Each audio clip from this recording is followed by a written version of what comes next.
Let's kick things off with the whole James Charles drama, because it looks like things just keep getting worse.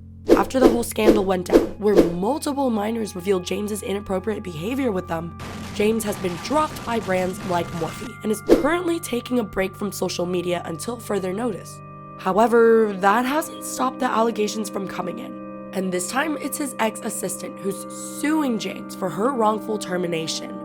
And according to reports, this isn't her first time suing someone she's worked for.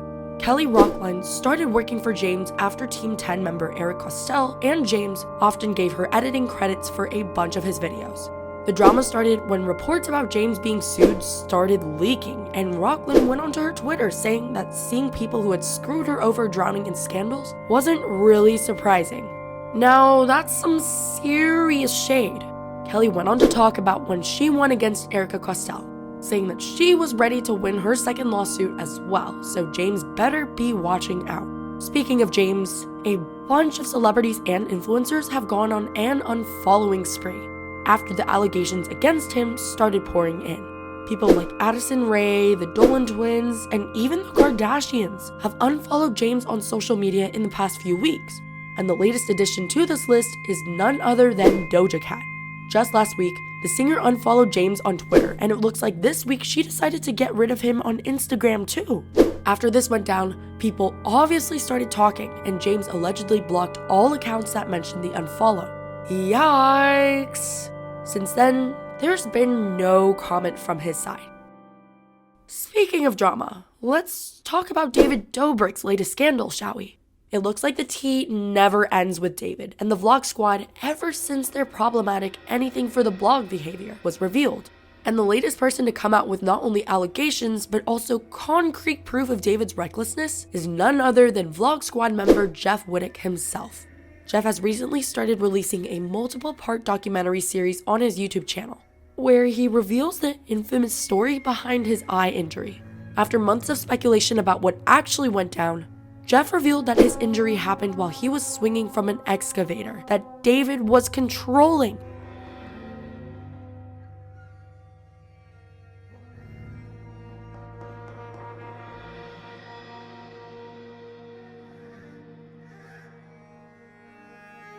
We're just as shook as you are. In June 2020, Whittek wrote an Instagram caption that he, quote, got in an accident and broke my face and skull in a few places. The next post showed the extent of the injuries, with multiple stitches on Whittek's face and photos of him from a hospital bed wearing a neck brace. But it wasn't until now that he decided to come out with the full story. Part 2 of the documentary, titled How I Broke My Face, has already been viewed 1.4 million times. It showed more about the lead up to the accident, including clips of Whittek and two friends and fellow Vlog Squad members Natalie Noel and Todd Smith learning to skydive because David insisted that they do something crazy for their vlogs after the whole COVID-19 hiatus on a vacation that the Vlog Squad was taking together. The trio then met up with the rest of the Vlog Squad at Bear Lake in Utah. Whittek said that all of them were excited to be filming again, so they went along with David's plan when he asked his friends to swing from the excavator. Now, mind you, the person driving the excavator wasn't a professional, it was just David, and they had medics on site in case of an accident.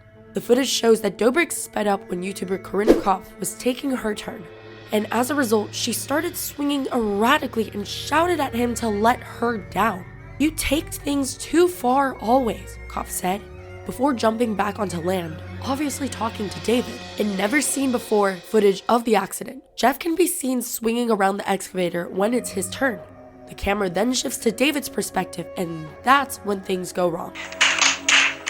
While the actual footage isn't there, what happened was that Jeff flew into part of the excavator at high speed, bashing his face because David lost control of how fast he was swinging.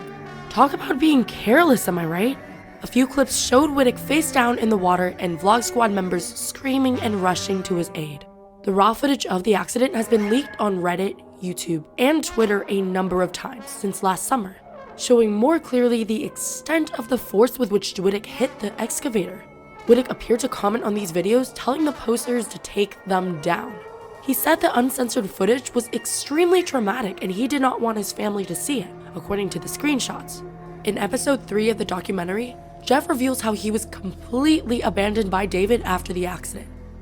And I would click on it and it would be him being praised for something that he accomplished that week. And I'm sitting here in my house in the worst place I've ever been, thinking I'm never gonna get back to where I was at. It made me resent him, it made me resent seeing his face, it made me not wanna go online, it made me not wanna open up YouTube. It would just put me in a bad place.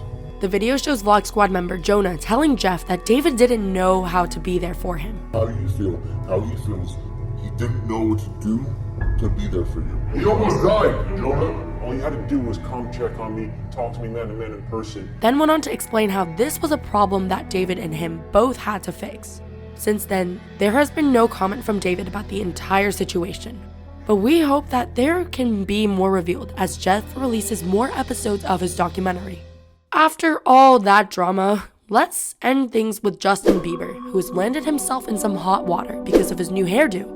The pop star showed off some short dreadlocks this week on Instagram, and people were not happy about it.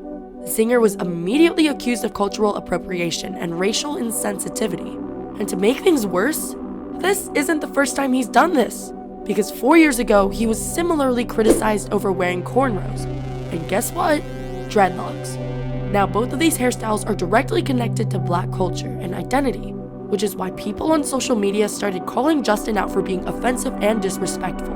He learned absolutely nothing when it comes to cultural appropriation, huh? Said a person on Twitter. Another Twitter user even called him out for first putting Martin Luther King's voice in a track on his new album, Justice, and then going on to do culturally insensitive things like these. While Justin hasn't responded to any of the backlash yet, we can't wait to see what he has to say.